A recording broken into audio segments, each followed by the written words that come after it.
দেশে আমাদের সরকার আছে, তাদের নিজেরা এমন কোনো কমেন্ট করবেন না যাতে কোনো হিংসা বা প্ররোচনার সৃষ্টি হতে পারে।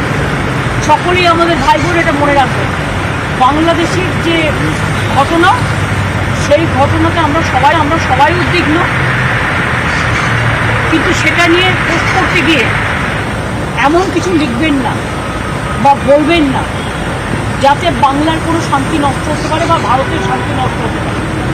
এটা আমি সবাইকে বলব, ইনক্লুডিং দ্য বিজেপি লিডার্স, কারণ তারা অলরেডি কিছু পোস্ট করছে যে পোস্টগুলো করা উচিত না বলে আমি মনে করি। আমি আমাদের নেতাদেরও বলবো কেউ কোনো পোস্টে যাবে না। সুতরাং আমি আপনাদেরও বলবো এবং সমাজ জগৎকেও বলবো, শান্তি রক্ষার স্বার্থে আসুন। ইন্ডিয়া একটা কান্ট্রি, বাংলাদেশও একটা কান্ট্রি, কিন্তু পাশের যদি রাজ্যে কিছু হয়, আমার প্রতিবেশীর কিছু হয়, তার একটা প্রভাব পাশের রাজ্যে পড়ে। সেক্ষেত্রে শান্ত থেকে আমাদের পরিস্থিতিটা দেখে রাখতে হবে, সব সন্তানরা যেন ভালো থাকে। বাংলাদেশের পরিস্থিতি নিয়ে উদ্বিগ্ন মুখ্যমন্ত্রী একদম সংবাদ মাধ্যমের সামনে সরাসরি তিনি জানিয়ে দিলেন যে এই পরিস্থিতি নিয়ে আমরা সবাই খুব উদ্বিগ্ন। বাংলাদেশের পরিস্থিতি নিয়ে তিনি বৈঠকও করেছেন, রাজ্য মন্ত্রিসভার সেই বৈঠক এবং তড়িঘড়ি সেই বৈঠক, এবং শুধু তাই নয়, তার নির্দেশ বাংলাদেশ নিয়ে রাজ্যের মন্ত্রীদের মুখ না খোলার। সোশ্যাল মিডিয়ায় পোস্টেও তিনি নিষেধ করলেন। বাংলাদেশ নিয়ে যা বলার ভারত সরকার বলবে বলেই তিনি বার্তা দিলেন। বাংলাদেশের যে পরিস্থিতি, সেই পরিস্থিতি নিয়ে উদ্বিগ্ন মুখ্যমন্ত্রী মমতা বন্দ্যোপাধ্যায় সাংবাদিকদের মুখোমুখি হয়ে তিনি স্পষ্ট জানিয়ে দিলেন এবং তার নির্দেশ রাজ্যের মন্ত্রীদের মুখ না খোলার। শুধু তাই নয়, সোশ্যাল মিডিয়ায় কোনো পোস্ট নয়, পোস্টেও নিষেধ করলেন তিনি। বাংলাদেশের খবরের দিকে আমরা নজর রাখছি। পড়শি দেশ বাংলাদেশ, সেই দেশের যে পরিস্থিতি, সেই পরিস্থিতির দিকে আমরা একেবারেই নজর রাখছি এবং সরাসরি সেই ছবিও তুলে ধরছি। কিছুক্ষণ আগে তুলে ধরছিলাম যে বাংলাদেশের পথে জনতার ঢল, উল্লাসের ছবি ধরা পড়ছে, পাশাপাশি সেখানে এই ছবিও ধরা পড়ল বঙ্গবন্ধু মুজিবুর রহমান, তার মূর্তি পর্যন্ত ভাঙছে উত্তেজিত জনতা। বাংলাদেশের পরিস্থিতি নিয়ে উদ্বিগ্ন মুখ্যমন্ত্রী মমতা বন্দ্যোপাধ্যায়। ভেঙ্কটেশ্বর রয়েছে আমাদের সঙ্গে। ভেঙ্কটেশ্বর, উদ্বিগ্ন মুখ্যমন্ত্রী মমতা বন্দ্যোপাধ্যায় বাংলাদেশের পরিস্থিতি নিয়ে কি বার্তা দিলেন তিনি? দেখো, বাংলাদেশের বর্তমান পরিস্থিতি নিয়ে রীতিমতো উদ্বিগ্ন মুখ্যমন্ত্রী মমতা বন্দ্যোপাধ্যায়। বিধানসভা থেকে বেরোনোর সময় মুখ্যমন্ত্রী সাংবাদিকদের মুখোমুখি হন এবং সেখানে তিনি বলেন যে শান্তির বার্তা যেন বজায় থাকে, কেউ কোনো প্ররোচনায় যেন পা না দেন। পাশাপাশি দলীয় নেতা কর্মীদেরও মুখ্যমন্ত্রী কড়া ভাষায় বলেছেন যে বাংলাদেশ যে পরিস্থিতি তৈরি হয়েছে সেই নিয়ে দলের তরফ থেকে বা কেউ কোনো দলের নেতা কর্মীরা যেন কোনো রকম সোশ্যাল মিডিয়ায় যেন পোস্ট না করেন। পাশাপাশি বিজেপিকেও কিন্তু নিশানা করেন মুখ্যমন্ত্রী। বিজেপির অনেকেই কিন্তু বাংলাদেশের পরিস্থিতি নিয়ে সোশ্যাল মিডিয়ায় পোস্ট করছেন। এই ধরনের পোস্ট থেকে এই মুহূর্তে বিরত থাকা প্রয়োজন, এমনটাই কিন্তু মুখ্যমন্ত্রী জানিয়েছেন। পাশাপাশি যেহেতু বাংলাদেশের যে পরিস্থিতি তৈরি হয়েছে, স্বাভাবিকভাবেই সেই পরিস্থিতির আঁচ এ রাজ্যেও আসতে পারে। ফলে সবাইকে কিন্তু সতর্ক থাকতে হবে এবং কেউ যেন কোনো রকমের প্ররোচনায় পা না দেন, সেই বিষয়ে কিন্তু মুখ্যমন্ত্রী আবেদন করেছেন। সব মিলিয়ে বাংলাদেশের বর্তমান পরিস্থিতি নিয়ে রীতিমতো উদ্বিগ্ন মুখ্যমন্ত্রী এবং মুখ্যমন্ত্রী একেবারে শান্তির বার্তা দিয়েছেন। কেউ কোনো প্ররোচনায় বা কোনো রকম সোশ্যাল মিডিয়ায় কেউ যেন পোস্ট না করেন। বিজেপিকেও কিন্তু নিশানা করেছেন মুখ্যমন্ত্রী। অনেকেই পোস্ট করছেন সোশ্যাল মিডিয়াতে, এইগুলো যেন কেউ না করেন, সেই বিষয়টাও কিন্তু সতর্ক করেছেন মুখ্যমন্ত্রী মমতা বন্দ্যোপাধ্যায়।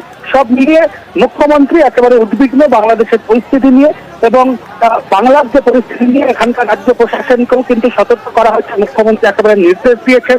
ফলে শান্তির বার্তা যেন বজায় থাকে, প্রত্যেকেই যেন এই শান্তির বার্তা বজায় রাখেন, সেই আবেদনও কিন্তু করা হয়েছে মুখ্যমন্ত্রী মমতা বন্দ্যোপাধ্যায়ের তরফ থেকে। ধন্যবাদ ভেঙ্কটেশ্বর। বাংলাদেশের পরিস্থিতি নিয়ে উদ্বিগ্ন মুখ্যমন্ত্রী মমতা বন্দ্যোপাধ্যায়। বাংলাদেশ নিয়ে রাজ্যের মন্ত্রীদের মুখ না খোলার নির্দেশ, তার আবেদন শুধুমাত্র রাজ্যের মন্ত্রীদের জন্য নয়, রাজ্য বাসিন্দাদের জন্য তিনি আবেদন করেছেন যে কেউ যেন সোশ্যাল মিডিয়ায় পোস্ট না করেন এবং নিষেধ করছেন তিনি বাংলাদেশ নিয়ে। এবং তিনি বার্তা দিয়েছেন যে বাংলাদেশ নিয়ে যা বলার ভারত সরকারই বলবে। আমরা কথা বলেছিলাম আন্তর্জাতিক সম্পর্ক বিশেষজ্ঞ প্রণয় শর্মার সঙ্গে। শেখ হাসিনার সঙ্গে ভারতের সম্পর্ক খুবই ঘনিষ্ঠ এবং যবে থেকে নরেন্দ্র মোদী এখানে ক্ষমতায় এসেছেন খুব গভীর হয়েছে সেটা, এবং অনেক ধরনের কোঅপারেশন হয়েছে, বিভিন্ন ফিল্ডে কাজকর্ম হয়েছে। সুতরাং তার চলে যাওয়ায় নিশ্চয়ই একটা অনিশ্চয়তার সৃষ্টি করে। বাংলাদেশে অনিশ্চয়তা যদি থাকে তার একটা প্রভাব নিশ্চয়ই ভারতেও পড়বে। সেখানে যদি মারধর চলে, এই ধরনের গোলমাল চলে, তাহলে অনেক লোক হয়তো আশ্রয় নেবে ভারতের। এটা ছাত্র আন্দোলন ছিল নিঃসন্দেহে সেখানে। আমার মনে হয় যে শেখ হাসিনা যদি তাদের সঙ্গে নিজে এনগেজ করতো, যেটা তিনি করতে সেখানে আমার মনে হয় তিনি ভুল করেছেন।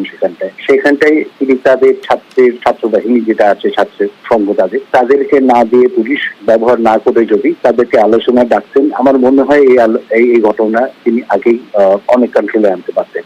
এখানে বাংলাদেশের যে অপোজিশন যেটা আছে, ধরুন বিএনপি বলুন, জামাত বলুন, এটা তো বহুদিন ধরে ক্ষমতায় নেই এবং তারা চেষ্টাই করছিল যে কিভাবে তারা ফিরবে, এবং এই ধরনের সুযোগ তারা নেবে। অনেক দিন ধরে মানুষের যে ক্ষোভগুলো, রাগগুলো সেগুলো থাকে, এই ধরনের কোন একটা ঘটনায় সেটা বাইরে চলে আসে। আন্তর্জাতিক সম্পর্ক বিশেষজ্ঞ প্রণয় শর্মার বক্তব্য তুলে ধরলাম। পাশাপাশি বাংলাদেশের ছবিটা আপনাদের সামনে তুলে ধরছি। গণভবন যে সেখানে দখল নিয়েছে জনতা, সেই গণভবনের ভিতরকার ছবিটা যদি একটু দেখেন, সেখানে জনতা গণভবন, জাতীয় সংসদ ভবন তারা দখল নিয়েছে এবং সেখানে তারা উল্লাস করছে। যে যেরকম পারছে জিনিসপত্র নিয়ে বেরিয়ে আসছে, সেখানে ভাঙচুর করা হচ্ছে। দেখছেন সেই ছবিটা, খাটের উপর উঠে উল্লাস করার ছবিটাও কিন্তু স্পষ্ট। গণভবনের বিক্ষোভকারীদের যে উল্লাস, সেই ছবিটা আপনারা দেখতে পাচ্ছেন, দেখুন। এবং এই ছবিটা কিন্তু খুব অতি পরিচিত। আমরা দেখেছিলাম এই ছবি, একই ছবি বলা যেতে পারে। এই ছবির প্রতিচ্ছবি শ্রীলঙ্কা, আমরা শ্রীলঙ্কাতেও দেখেছিলাম। সেই প্রতিচ্ছবি দেখা গেল এবার বাংলাদেশের গণভবনে। অয়ন ভট্টাচার্য রয়েছে, ডেপুটি নিউজ এডিটর।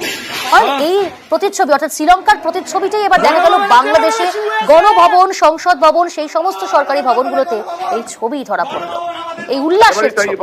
এখানে প্রশ্ন উঠছে যে সেনাবাহিনীর ভূমিকা কি? সেনাবাহিনীর ভূমিকা এখানে একেবারে নগণ্য দেখা যাচ্ছে। সেনাপ্রধান বললেন যে হিংসা, আগুন এগুলো কোনো কিছুর সমাধান আনতে পারে না, কিন্তু গণভবনে, সংসদ ভবনে একটা দেশের, সেখানে সাধারণ মানুষ, আন্দোলনকারীরা চলে গেলেন এবং এই গণভবনে বিক্ষোভকারীদের উল্লাস।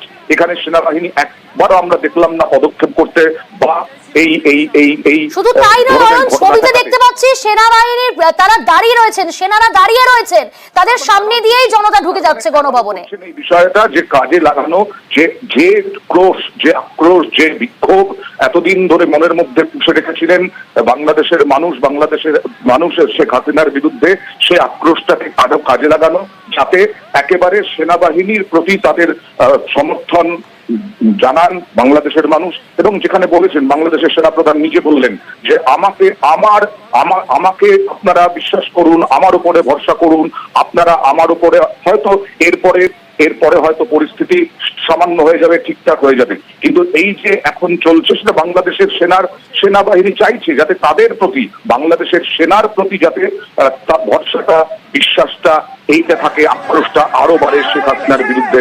ইতিমধ্যে আমাদের দেশে ভারত বাংলাদেশ সীমান্ত বিভিন্ন জায়গায়, যেমন পেট্রাপোল সীমান্ত সিল করে দেওয়া হয়েছে। হিলি সীমান্তের ওপারে অর্থাৎ বাংলাদেশের সীমান্ত এলাকায় ব্যাপক ভাঙচুর, এবং আমাদের এখানে বিভিন্ন সীমান্ত সিল করে দেওয়া হয়েছে।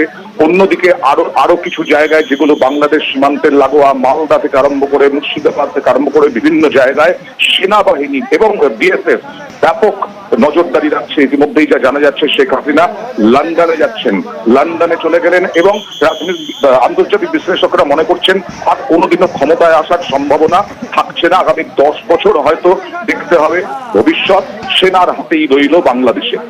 প্রিয়াঙ্কা, একই সঙ্গে এই বিষয়টা একটু জানতে চাইবো, বাংলাদেশের প্রধানমন্ত্রী শেখ হাসিনা দুপুর 2টো নাগাদ দেশ ছেড়েছেন, কোথায় যাচ্ছেন এই ব্যাপারে সর্বশেষ কোনো আপডেট কি পাওয়া যাচ্ছে? আপডেট হচ্ছে লন্ডনে যাচ্ছেন তিনি, লন্ডনে যাচ্ছেন হাসিনা। বাংলাদেশ ছেড়েছেন বাংলাদেশের সময় দুপুর 2টো, এবং তারপরে তিনি লন্ডনে যাচ্ছেন, লন্ডনে আশ্রয় নেবেন এরকমটাই জানা যাচ্ছে। লন্ডনে জানা যাচ্ছে যে দেশে আর, আন্তর্জাতিক বিশ্লেষকরা মনে করছেন, আশঙ্কা করছেন, দেশে ফেরার আর কোনো সম্ভাবনা থাকছে না শেখ হাসিনার পক্ষে।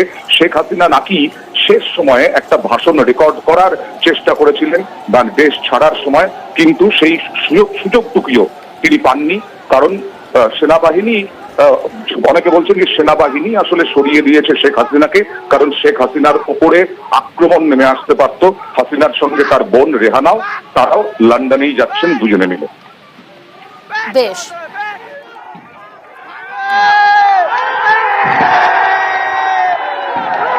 আমরা কথা বলেছিলাম এই বিষয়ে যে বারবার করে যে ছবি আমরা দেখাচ্ছি, বাংলাদেশের ছবি, আমরা আন্তর্জাতিক সম্পর্ক বিশেষজ্ঞ অনিক চট্টোপাধ্যায়ের সঙ্গে কথা বলেছিলাম। তিনি কি বলছেন একবার শোনাবো আপনাদের।